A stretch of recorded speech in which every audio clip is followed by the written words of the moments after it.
Columbia, I've seen your mountains high, seen your pretty rainbows and your blue crystal skies, watched your winding rivers as they flow around the bend. To me you're not a stranger, you'll always be a friend. Coming to you from the West Coast, this is Politicoast. Today is September 20th, 2018, and this is episode 104. Politicoast is the BC Politics podcast. If you haven't already, make sure to subscribe and leave a review wherever you found us. Follow us on Facebook and Twitter, where we're at PoliticoastPod, and support the show at patreon.com/Politicoast. I'm Scott Delaneboom. And I'm Ian Bushfield. On today's show, we're going to talk about floor crossings and cannabis. Politicoast is in partnership with BC Today, British Columbia's daily newsletter dedicated exclusively to BC politics. Sign up for a free trial to have unique coverage of the BC legislature delivered to your inbox every morning.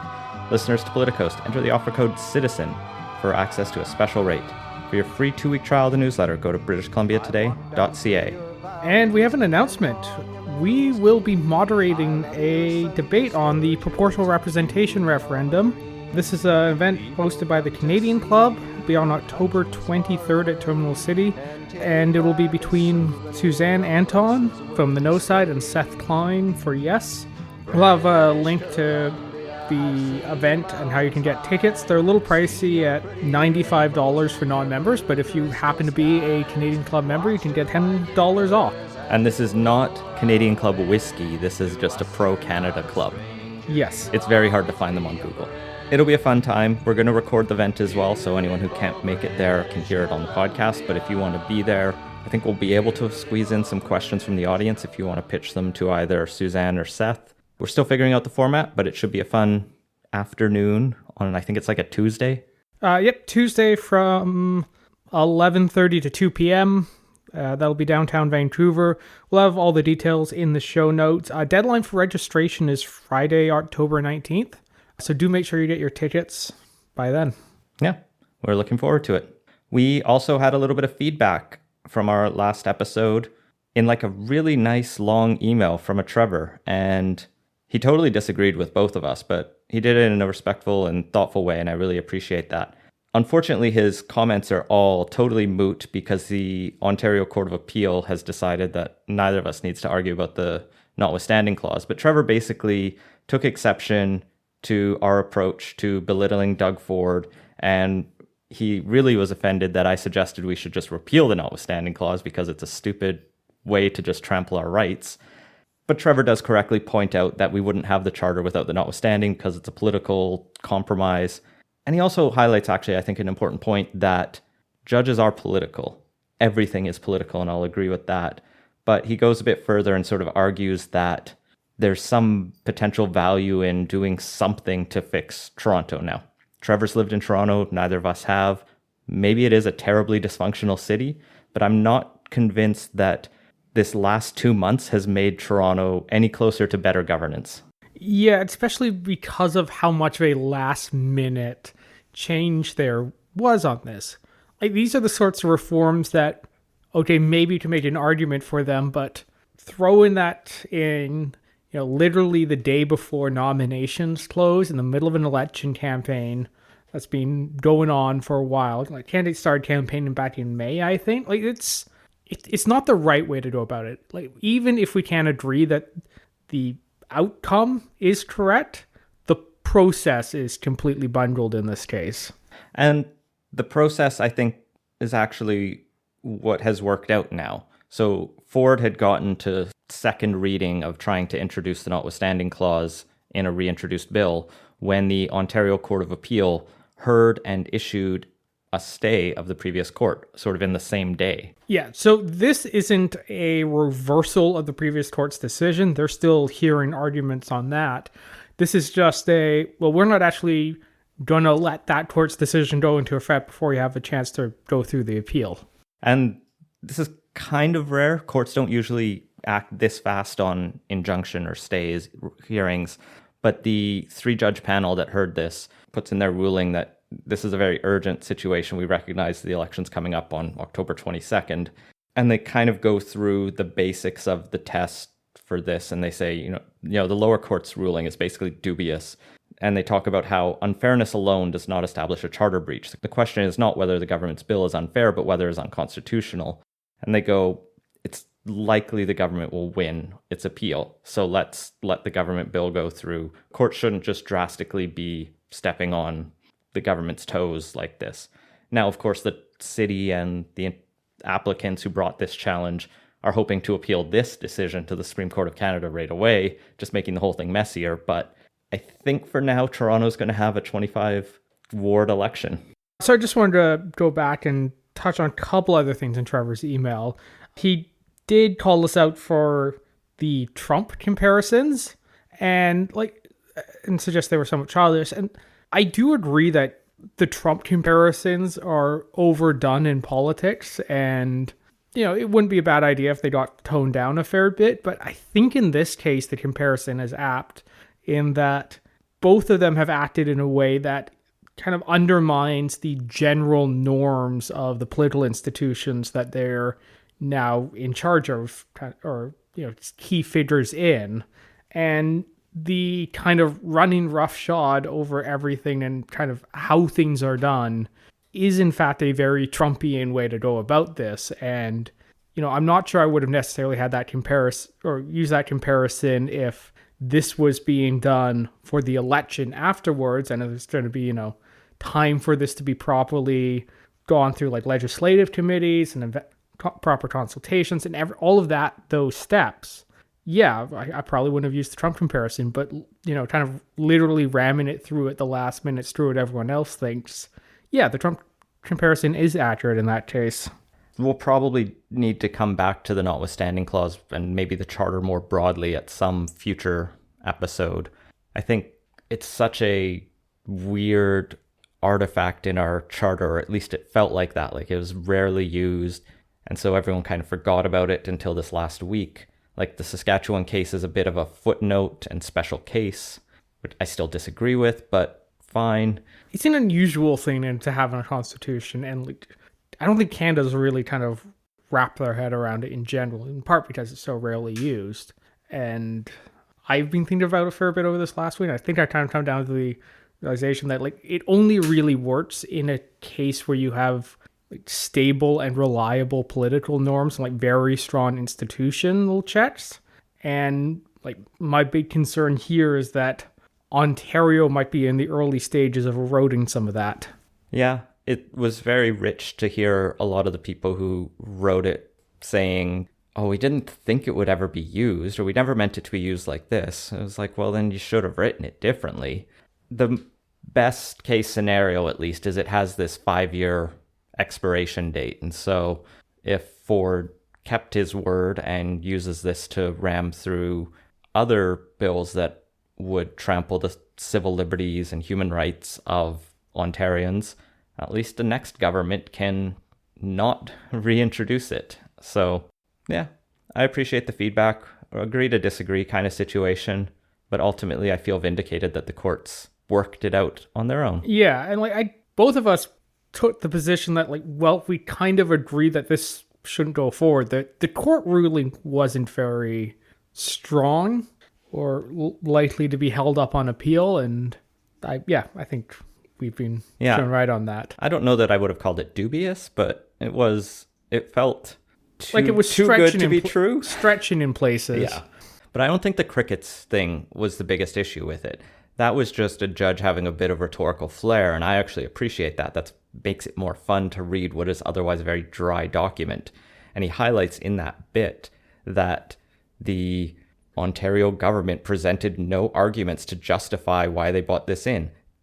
He would have given it to them. He would have passed this on Section 1 if he'd given them arguments and found, oh, you did have a good reason for bringing this through, but they didn't. And I kind of wonder how much of that is a case of there aren't good reasons so much as this is Doug Ford's kind of personal decision on it. And the dubious part of the ruling wasn't the saying crickets. There are lots of good rulings that have flowery language. The dubious part is we've sort of interpreted your freedom of expression to include these democratic rights that are an entirely separate section that no other court has really said you can do this, but Justice Belobaba did. And that's where it gets dubious. So it'll be interesting to see where the Ontario Court of Appeal is. I'm sure this will keep coming up and Ontario will still be in protest. But I think we need to get into the actual show today. But do continue to send us feedback. We do appreciate all, and we definitely do read them all. So if you take issue with it or, want to tell us how much you agree with us, please send it in. Podcast@politicos.ca. It'll go to both of us. All right, for our first real segment, Crossing the Floor. We had our first floor crossing that anyone really cared about in this parliament. So technically there have been a couple with the whole whatever the hell's going on with the block, and Maxime Bernier, I guess, is technically a floor crossing, but this past week... Oh, you can, like Aaron Weir bringing back to life the CCF. After he got kicked out of the party. So this week, Ontario formerly Liberal MP Leona Aleslev, who I don't think anyone outside of Aurora, Oak Ridges, Richmond Hill really knew much about, or potentially even in that riding. Vaguely recall seeing the name on the Liberal website at one point. So she decided that she was leaving the Liberal caucus to sit with her Conservative colleagues. She cited the government's handling the economy, tax reform, foreign affairs, trade, inadequate military spending, botched procurements, which, fair enough. Like the government's botched a lot of procurements.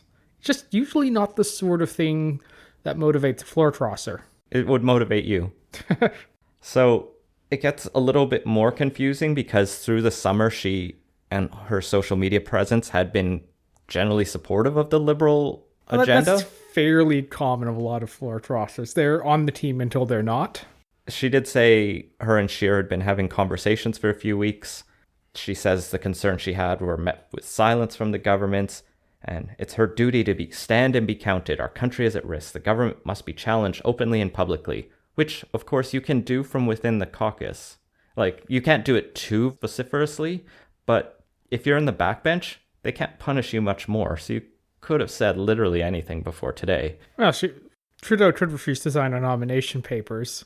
I mean, he won't be anyway now, yeah. But she is very serious. She says thank you to her Liberal colleagues, but her oath is to her country, not party, and my sacred obligation is to serve my constituents.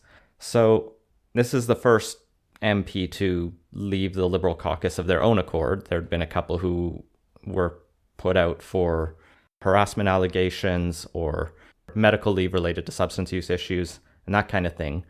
Going back through the great Wikipedia page list of Canadian politicians who've crossed the floor, it seems about average to get 1 or 2 floor crossings per parliament from the governing party or around there. There haven't been any major ones of note in the last couple years. I think the biggest thing was when the Bloc imploded, but beyond that. And Eve Adams. Yeah, Eve Adams and Dimitri Suda, that whole affair, I think is kind of the last time floor crossing was really in the news in a big way. And, there's been a few others, like Bruce Heyer left the New Democrats to become a Green after a stint as an independent. But that didn't work out well for him. No. But this might work out well for Aleslev. She won her constituency by just over 1,000 votes in 2015, seeing a surge of almost 20% of the vote in that riding. So it was Liberals 47% to Conservatives 45%. But if the Liberals are slipping a little and the Conservatives are coming up a little, probably better for her to be on the blue team. Yeah, and this is a riding that's like on the very edge of the GTA's periphery. Like, it's the sort of place that would be a competitive riding, not a safe Liberal riding. So, it's definitely a chance that, little shift in the polling can really flip the results from last election. Could be, like either way could have ended up as a Conservative pick up next election. But in the grand scheme of things, does this matter much? I know before we were recording this afternoon, we were messaging about what to talk about tonight, and I said, oh yeah, there was that floor crosser, and you totally blanked on it by that point, even though we DM'd about it like last week, or when it first happened. So, based on how little it's around most people, pretty much everybody's moved on by now. It's, not really going to matter. If you live in Aurora, Oak Ridges, Richmond Hill, it does. If you're Andrew Scheer, I mean, you got a little boost. I'm sure the party's happy that you brought someone over, but pretty much everyone's already moved on and the Liberals still have a comfortable margin in the House. Like, this really is inconsequential. I guess it also kind of takes the shine or the spotlight off Maxime Bernier and the People's Party, since no one's talked about him all week other than the lingering waves and the fact that Scheer is growing his caucus and Bernier is kind of still sitting over with Elizabeth May in the back of Parliament doesn't help him really get more attention. So overall, Trudeau's poll numbers have been stabilizing. The Conservatives have been slipping a little. This could be a bigger harm for Trudeau. I think if it was someone with a bigger prominence in the Liberal Party, no offense to Leona Leslev, but I had never heard of her before this happened. So, it reminds me of when a couple New Democrats left to help form that Strength in Democracy with the Bloc Québécois splinter group. It's frustrating, I imagine, for the party, but ultimately politicians are going to be political. Yeah. Moving on to our second segment, All Smoke and No Stores. Cannabis legalization in BC isn't exactly going smoothly because it came out this week that there will be no licensed stores ready to open on October 17th when cannabis is officially legalized. That's not true. There will be one. There will be one BC cannabis store. But where will it be? Kamloops. Kamloops will get the only licensed official government-run BC cannabis store, which is just random. I'm sure Kamloops has a sizable cannabis-using population, as most of British Columbia does, but it feels a bit weird to be there and not, say, like downtown Vancouver or something.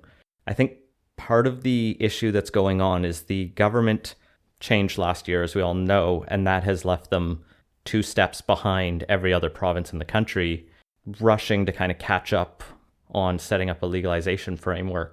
So the government now has all of that in order, but it now has to process through the 100 private store applications that have been submitted, as well as the BC Liquor Distribution, or BC Liquor and Cannabis Distribution branch, as it'll soon be, has to figure out where to put its stores. Yes, and that only gets things halfway there, because even if the provincial government was on top of this, the cities and municipalities still have to bring in their own bylaws and rezonings and all of that stuff. And, well, that can take a while, and they haven't been really able to move very much since they've been waiting for the province to get their stuff going. And, there's also an election coming up in, 30 days? About that. Yeah, so you have municipal business licenses. But most zoning bylaws in most BC jurisdictions don't currently allow the sale of cannabis, so that has to be changed. I think Vancouver might actually be slightly better positioned than the rest of the province because it has had the medicinal cannabis dispensary bylaw, which is not the right bylaw. Yeah, so they have to change the bylaw, which as far as I know, they haven't done that yet. So that's one of the many fun things the new council will have to grapple with. But from the government's point of view, they will, and I guess the consumers, the government will have its online Shopify website up and running at midnight on October 17th. I imagine that's going to crash right away with just how British Columbia works. Yeah, and I'm just going to make a wild guess here and assume that the province has not acquired sufficient server capacity for that. Let alone product. Because even if your website manages to work, they then have to be able to fill all of those orders. And since cannabis has not been legal, it's harder to grow it.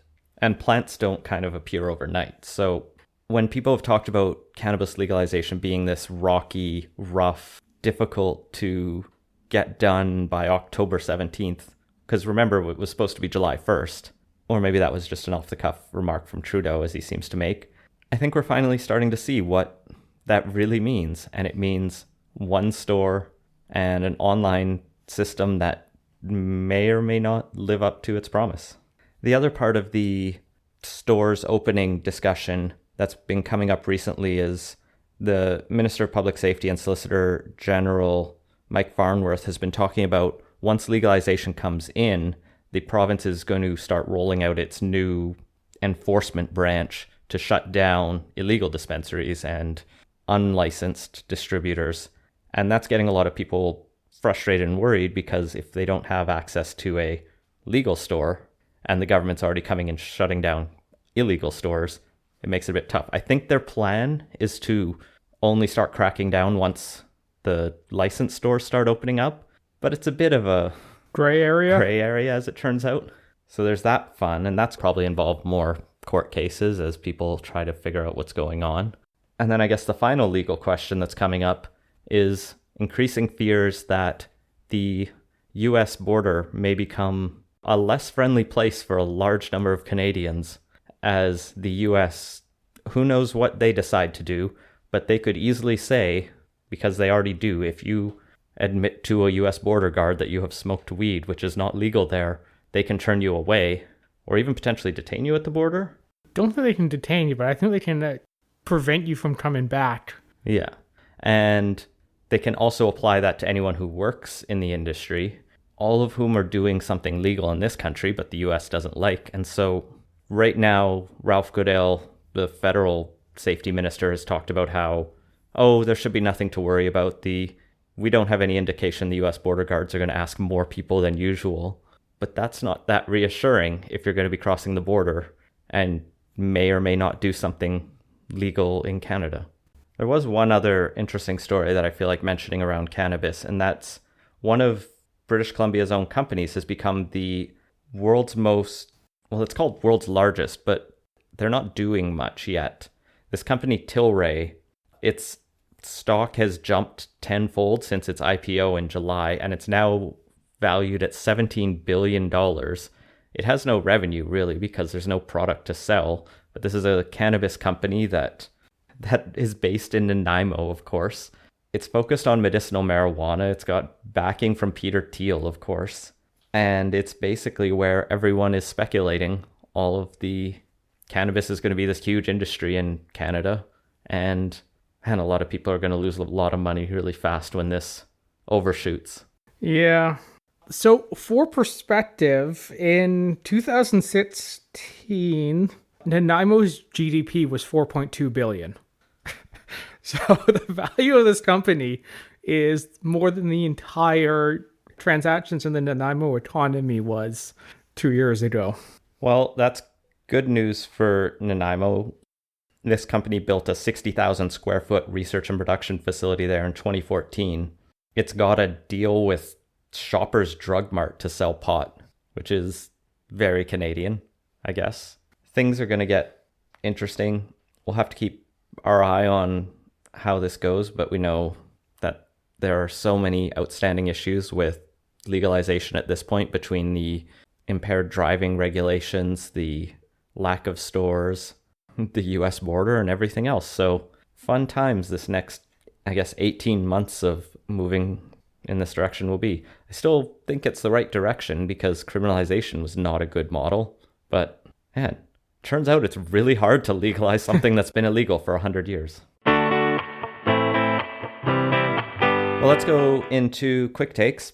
First up, former Vancouver mayor and former Vancouver coroner and inspiration for Da Vinci's inquest, Larry Campbell, is in the news this week. He's senator these days and also involved in Great Canadian Gaming, a company that runs casinos and things like that. Casinos have been in the news in Vancouver because of money laundering, and we'll actually be talking with the Attorney General, David Eby, next week about that and more, so send us questions for him. But so Larry Campbell's been getting more and more questions of like, what's your involvement, or what's your company's involvement in this? Are you recusing yourself? And he seems to be answering none of them, according to Sam Cooper over at Global News. But it also turns out that Campbell has resigned as chair of the Standing Committee on the Internal Economy and Budgets, which is one of the powerful committees over at the Senate. He hasn't told anyone why. He didn't even really announce it. He just kind of disappeared from it. It turns out Campbell has collected $800,000 in cash from Great Canadian Gaming, as well has about $2.1 million worth of shares. So it turns out the Senate doesn't really seem to have very good conflict of interest rules.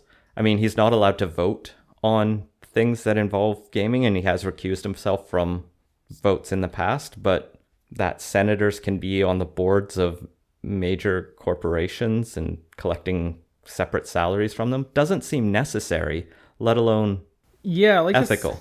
It really seems like one of those situations where stuff should be in a blind trust or whatever, and you're, not actively managing companies. Yeah. I mean, senators get a cushy salary. That's one of the things that they're most hated for. I mean, it's not going to be millions of dollars, but it's the salary that people... I think it's also the pension and just the, you have 100% job security. It's kind of the combination that people get resentful of. And it's all kind of messy. And when Larry Campbell was mayor of Vancouver, he passed a few things to allow gaming in the city to help save Hastings Racetrack and things like that. So there's ties to that. Also, he was responsible for the founding of Vision when he split from Cope before he left as mayor. And so there's the usual Twitter trolls trying to tie Vision Vancouver now through Larry Campbell to casino money laundering, which is some pinboard conspiracy nonsense, but about par for the course of those Twitter trolls. But I think Campbell has some questions to answer at some point. And I don't know, hopefully other senators are paying attention and willing to ask him some questions like, what's going on, dude? As senators typically talk. Yeah, the new ones that Trudeau's appointed, they're all cool. Well, moving on to our next quick take. The city of Victoria and the capital region have been dealing with some challenges around a homeless tent city.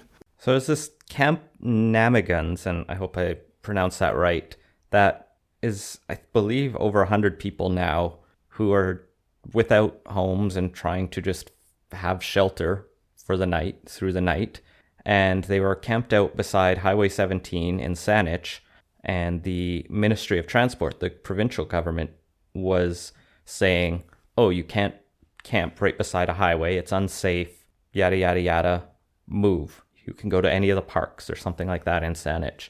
And they'd been moved from somewhere else, so they got into this spot, and now they left the highway, and they've now moved over and have set up in Goldstream Park, which is over in Langford, and one of the big famous parks outside Greater Victoria, and they set up at the campground there. And now Langford is starting to get frustrated, and the mayor there has called on the province to intervene and do something because it's a provincial park, so it's still provincial responsibility, and the province keeps sort of dodging answering any questions here because you have a large number of people who are trying to get by. And homeless tent cities have come up again and again across BC. I know Abbotsford got into a lot of trouble when they were trying to evict a number without providing any other alternatives. Yeah, some in Maple Ridge as well. Well, and a couple of these have come into court challenges where the courts have actually said if the city's not willing to do anything, you're violating these people's right to security of the person, or life, liberty, and security of the person. So it's a challenge for these cities that don't have the resources right now, but Saanich, it seems like, is starting to move and open up some land for the province to build temporary modular homes. They've done some of their own. Will it be enough? Will more people come? It's a consternation and challenge.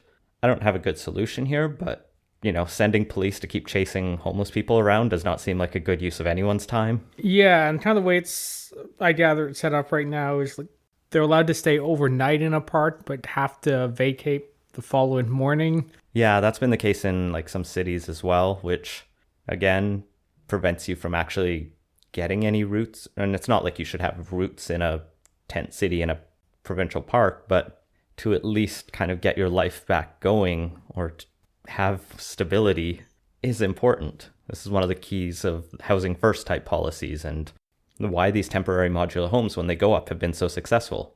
They can go up quick. We can get people who are living on the street or in public spaces into something a bit more stable, and that helps. So hopefully things start to move. It sounds like it's going to be one of the election issues for all the municipalities around there.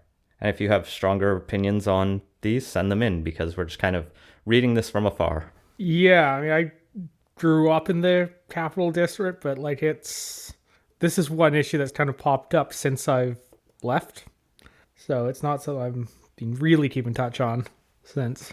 Well, moving to a park a little closer to us, I wanted to talk about Burnaby Central Park and this murder that happened, I believe it was last year. Yeah, I think it's been over a year. So this was Marisha Shen, was a 13-year-old? 13-year-old teenager.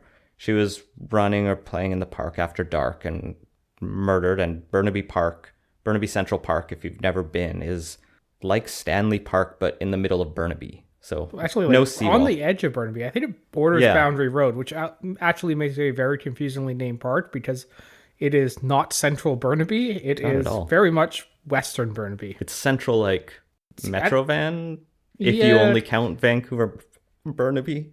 Big Anyway, there's old an growth ongoing forest theme type that thing. Vancouver's really bad at naming things, so it's just one more thing on the list. But so Shen was murdered there, and it was a big deal because Burnaby, like most of Metro Vancouver, doesn't have a very high murder rate. And when a teenager dies, it's a tragedy. And when there's no real evidence of what happened, it puts people on edge. And so investigations happen. Police do a big search and put a lot of effort into this, and they eventually apprehend someone. And a couple weeks ago, they released the details, and it was Ibrahim Ali, who's a 28-year-old man who was arrested on Friday, September 7th in Burnaby. He was charged with first-degree murder and has had his first court hearing already. Now, where it gets political and controversial is Ali came as a refugee from Syria, and this has led to people protesting at his hearings. Rebel media has gone bananas over this, saying this is all proof that Trudeau's policy of welcoming refugees just lets murderers in because one got in, essentially. I mean, set aside the innocent until proven guilty thing. Let's just assume the police have it right for the purpose of this conversation. It's not something I think I was really following, but if you inhabit certain corners of the internet, I'm pretty sure it's all you've been hearing about for like 2 weeks now. And this it's not even a polarization of the media sphere. It's more like a detachment of part of it into the far right. Yeah, it's actually really interesting because this is I read the stories when they first happened in July of 2017. I haven't really followed it much since then, but and then once there was the arrest made, I read that story, and after that, I just started seeing on the internet, those sorts of things, and with definitely fairly anti-immigrant coded, and at that point, I just kind of start tuning it out, and it really does have that kind of divided space, and I didn't really look into it precisely because it was hinted, it was very clearly, oh, this is not the sort of stuff I want to be reading about. Oh, it's that toxic corner of the internet I want to ignore again. Yeah, exactly. But they get loud, and they got loud enough, actually, that I believe it was this week, Paul Wells from Maclean sat down for a long, extended interview with Justin Trudeau. And one of the public questions he took was just on this question, what does Trudeau say to people who think he's allowing too many refugees in and hasn't done a good enough job and murderers are getting through? And Trudeau is just glibly answered, well, I'm not one of those people. And it was a really bad answer, and he looks smug as fuck, and I can see why people hate him in that minute. Maybe he went on after that. It was a very short clip they put on Twitter, but there needs to be some more robust answer, and it's frustrating to see Maclean's kind of give credence to these what are basically conspiracy theories that just because one murderer gets in that all refugees are bad. Canada let in, or aimed to let in, I don't have in front of me whether they actually reached it, 25,000 Syrian refugees. If 1 out of 25,000 was, a criminal or murderer, that's probably less than we need to worry about any other segment of the Canadian population. I don't have good stats in front of me. So I'm trying to think with the murder rate's what? 1 point... Yeah, well, I'm just thinking 1 per 25,000 is 4 per 100,000, which I think is actually higher than the general murder rate, but that's also a function of literally one would push it over that number because of sample size limitations. That is, I think, an important point, just because it's really a question of rates, not raw numbers. This mental heuristics people have that overemphasize stuff relative to their actual statistical weight, and because this is something that really stands out and grabs people's attention, gets a higher notoriety where the actual background rates don't really justify it. And the other element of this is, as far as the police have said, and there's no reason to doubt them here, this was a random attack. So there was nothing that, because he was Syrian or because he was Muslim, if he was, and that seems like a fair assumption for a refugee from Syria, but maybe he wasn't. There's nothing tying his religion or his nationality to committing a murder.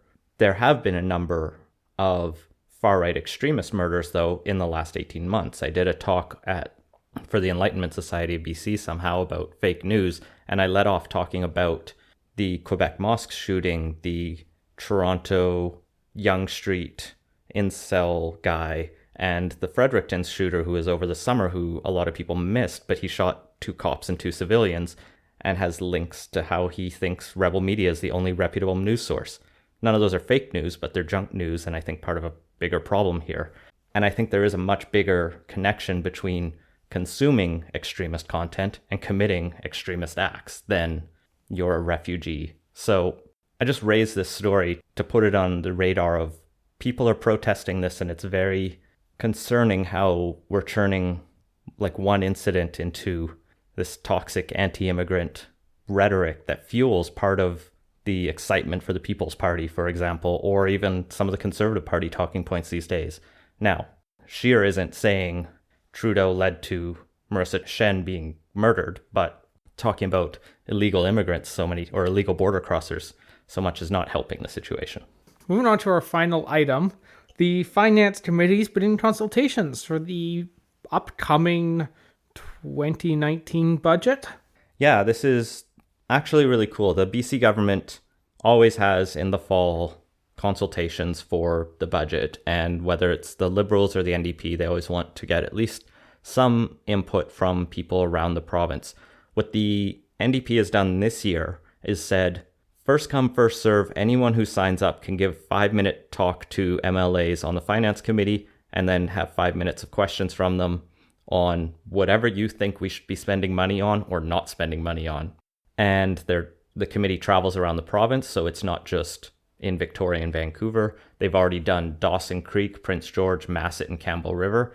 I was told the Masset hearings were actually really interesting because they framed it in a more sharing circle way rather than just a standard, here's the table of MLAs, you will stand there and present. So it was more inspired by the local Indigenous peoples.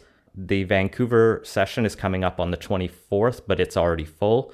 If you're in Cranbrook and Trail, you can sign up for the one on the 25th. If you're in Nelson and Kamloops, you can sign up for the 26th. If you're in Kelowna, you can sign up for the 27th. Unfortunately, the Esquimalt, Mission, and Surrey sessions are also all full, but there is also the ability to submit a brief online, and I'll be doing that for work. And you can also fill out a little survey that just asks you, what are your top issues? And, what else? How would you divide money? They actually give you a list of the BC budget and say, I think 30 cents of every dollar should go to healthcare and nothing should go to education or something like that. So it's neat, and it's a good chance to at least get engaged. So we'll put links in the show notes, or you can go to ledge.bc.ca/cmt/finance, or just search Finance Committee BC, and you can sign up for any of these. Unfortunately, I totally missed signing up for the in-person opportunity, but, it's a good chance to at least take part in democracy. Who knows if it'll make any difference, though. And that has been Politos. Find links to the stories we mentioned in the show notes at politos.ca. Make sure to subscribe wherever you listen to podcasts and follow us on Facebook and Twitter at PolitosPod. Leave us a review and let us know what you think. Support the show and get early access to our interviews at patreon.com/Politos. And if you have ideas for the show, feel free to send them to us. Thanks for listening.